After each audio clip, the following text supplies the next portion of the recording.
if you've ever gone around someone and maybe you have known them well and suddenly they start kind of treating you weird or even poorly, and you're racking your brain trying to understand, like, why do you have a problem with me? Did I do something to you? Because it really seems like you're mad at me, and you're going through all your experiences with this person and you can't think of a single thing you've done to them. It just does not make sense how they're treating you. Well, let me tell you about something called a smear campaign. Hi, my name is Olivia, and I am passionate about helping you understand what relational trauma is so that you can heal and grow and move on with your life. So today, everything is coming from my book, A Scapegoat No More Forever. It's available on Amazon. I will put a QR code on the screen, and I'll also put a link in the description. I also have a full course that's available on my website, which is in the description. If you want to go through the whole thing with me, then that's available to you as well.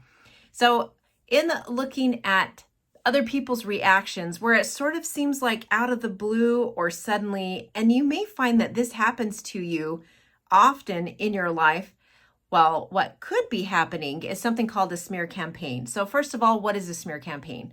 That's where someone goes to work at smearing your name in the mud or running your name into the ground. So they're just saying things about you behind your back, about your character, about your nature. And sometimes it's lies, and sometimes they are huge lies, like unbelievable lies, where you're thinking, what? But on the flip side of that, someone listening to these lies is thinking, like, this is so horrible. Who would lie about this? It has to be true, because why would they lie? But on your side of the street, you're like, what? How could someone believe that? That is so, I've never shown you anything that says I would do something like that or say something like that. How can you believe that about me? But the problem is, many times a scapegoat doesn't find out, sometimes until like years later, what was said about them back here. So they don't ever have a chance to defend themselves or to refute the lie.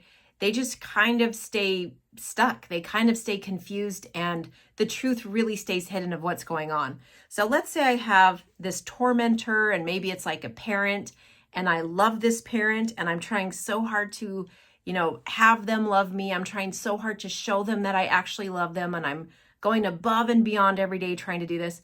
And that person goes around to other people in the family, like the extended family, maybe aunts and uncles and cousins, and they're just telling them what a troublemaker I am, what a bother I am, how impossible I am, how I'm, always trying to get attention, or everything I do is this, or everything I do is that, right? So they're just like saying all these bad things about me, and maybe even lying about problems I've had or trouble I've been in, when none of those things could have ever even happened.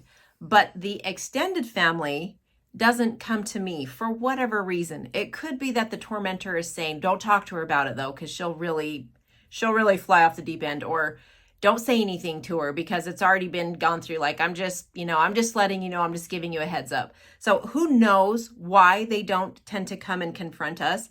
But instead, now we're going to like Thanksgiving, and people are treating us weird, or people are treating us like we've done something bad, or they don't want to be associated with us, or they can't talk to us. It's a lot of coldness. It's a lot of avoidance. And it's very painful for a scapegoat, because you have no idea. You have no idea what's being said. You have no idea the lies that are being told. You're just sort of dealing with the byproduct of all of it, but you don't even know that that is what you are dealing with. That is what it's like to be involved in a smear campaign. That's what it's like to be on the receiving end of it. It is confusing, it's painful, it's disheartening, and it's so that's what a smear campaign is. That's how it feels to be on the other end of it. But why? Why is a smear campaign such a big part of creating a scapegoat? Why does that even happen? So there could be many reasons. So a reason it is happening is because deep down, your tormentor, and maybe even your family system, knows how poorly you're being treated. So especially the tormentor does. The person who is doing the scapegoating, they know what they're doing, and they know that it is wrong. They do know. I know a lot of times when you're coming out of being a scapegoat, once you finally realize what's happening, then you're like, are they aware of this? Do they know they're doing this? Yes, they are. And here's how you know why. Because chances are you've tried to tell them. You've tried to tell your tormentor, when you do this, this hurts me. When you say this, this hurts. When you have these events and you don't invite me, it really hurts my, like you have said over and over. And guess what? There is no effort to change it. In fact, a lot of times it can get worse. Sometimes they may even grin when you're talking about your pain and your hurt. So they do know why, they do know that they're doing what they're doing. So that's like the first thing. So because they know that, well, if you were to go and tell like your aunts and uncles or extended family members or people within your community, maybe it's at church, maybe it's, part of a soccer team, it could be anywhere that the smear campaign is ran on you. If you were to go and talk about the abuse, or if you were to go and talk about the way you're being treated, well, then people might think poorly of the tormentor, and the tormentor knows that.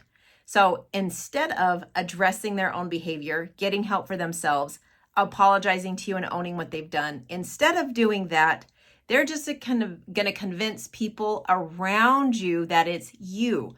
So that if you were to ever go and say what it is that's happening, you've already been discredited.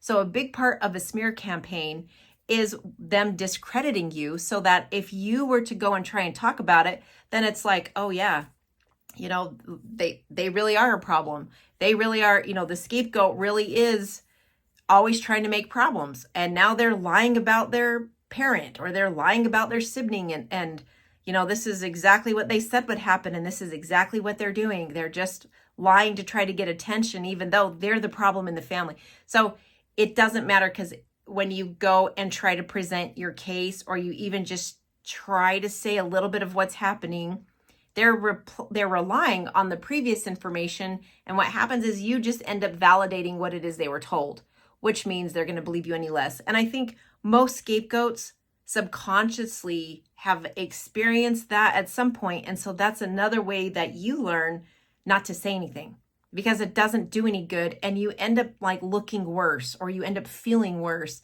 after you've tried to tell the truth of what it is that's happening. So a lot of times you just don't, but you get very protective of other people who are scapegoated, because you know how it feels. But for yourself, you kind of stop trying to push that agenda to a degree. So when there is a smear campaign ran on you, it's very hard to know what to do. Like, what is the best way to deal with this? And I think that for every person and for every situation, you just have to find what works for you. I think most times you can kind of stand on the line of, which someone who had a lot of wisdom told me this once, those who know you, and they're not going to move from that until you give them a reason to, right? And those who don't, it doesn't matter. So it's sort of like, okay, so this person went and they told a whole bunch of lies. If I don't have enough of a relationship with you, and if you don't know me well enough by now to know my character, there's nothing I can even say to you anyways. There's no need for me to prove myself to you. I wasn't born to prove myself to you, right? I was born to live a life that I'm supposed to be living, and to cultivate a life that has meaning to me, and that I feel is aligning with the purpose that I've been given. However is anyone chooses to live their life, that is your job, because you have that one life, and that's what you're responsible for.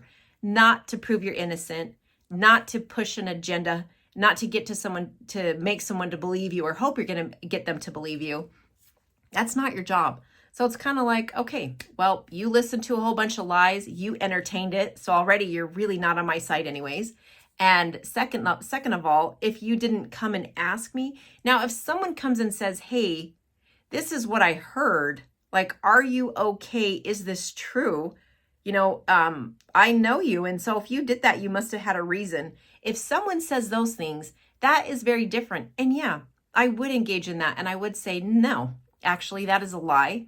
Didn't happen. I didn't say that. I didn't do that. If they're like, why are they saying that? I don't know. You'd have to ask that person. That doesn't have anything to do with me, but that's not true.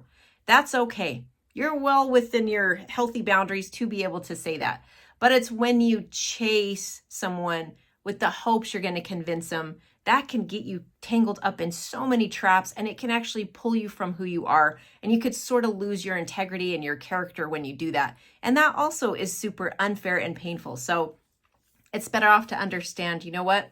If you don't know me well enough by now to understand that's not my character, and you're not even going to come and ask me, okay, good luck with the tormentor, because there's a good chance it's going to come around to you at some point. I hope it doesn't. I hope it doesn't, because it doesn't feel very good. So in review, Remember, a smear campaign is designed to make you a scapegoat, and it's also designed to discredit you to others so that when you come with the truth, no one's going to believe you, or they're going to have a less chance of believing you. So if you get around a group of people and you find they're treating you poorly, instead of just assuming the problem is with them, you could question, oh, I wonder if they've been told something about me. And truth is, you may never know. And in the end, it doesn't matter. You still can live a life that you love. Even if they believe bad things about you, even if they were manipulated by the tormentor, at the end of the day, you still have a choice. You can still live a life that you love. So you can find all of this and more from A Scapegoat No More Forever. Again, the link is in the description. I'll put more videos up so you can go learn more about relational trauma. Take good care, and I'll see you in the next one.